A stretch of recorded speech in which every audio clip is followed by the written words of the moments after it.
আসসালামু আলাইকুম প্রিয় দেশবাসী, হালুয়াঘাটবাসী। আমি হালিম চাচা লঙ্গি নেতার পক্ষ থেকে অসহায়, দরিদ্র, গরিব, কৃষক, শ্রমিক, জনগণ, পাবলিকের পক্ষ থেকে আমি লঙ্গি পরে রাজনীতি করব। লঙ্গি পরে উপজেলার চেয়ারম্যান পদে প্রার্থী। আপনারাও সারা জীবন ভোট দিয়েছেন, সারা জীবনই ঠকছেন। কোনোদিন কোনো চেয়ারম্যান, এমপি, মন্ত্রীর সাথে বৈশা 1 মিনিট, 2 মিনিট, 5 মিনিট আলাপ করতে পারেন নাই, মনের কথা কইতে পারেন নাই। তারা দামি দামি পাজার ও গাড়ি দিয়ে আনিগুনি করে, স্যুট পরে, কুট পরে, বুট পরে, সানগ্লাস পরে, তারার কোটি কোটি টাকার হিসাব দিতেই পারে না। তে আপনি আমার সময় নেবে কোন সময়?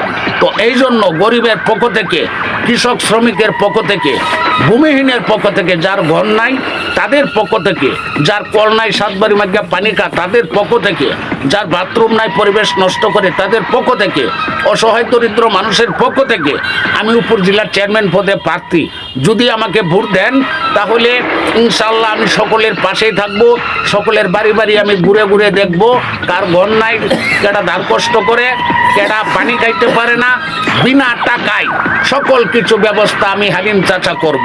যদি কোনো চক্র, কোনো এমপি, কোনো চেয়ারম্যান, কোনো মন্ত্রী টাকার বিনিময় গরিবরে এটা দেওয়ার জন্য চেষ্টা করে, সেটা দেওয়ার জন্য চেষ্টা করে, টাকার বিনিময় চামড়া তোলা হবে। আমি হালিম চাচা কইলাম, হালুয়াঘাট থানায় বিনা টাকায় সরকারি সকল সুযোগ সুবিধা দেওয়া হবে।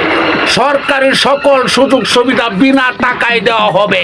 আমি হালিম চাচার অর্ডার। ওকে, আমাকে ভোট দিবেন, ঠকবেন না ইনশাআল্লাহ।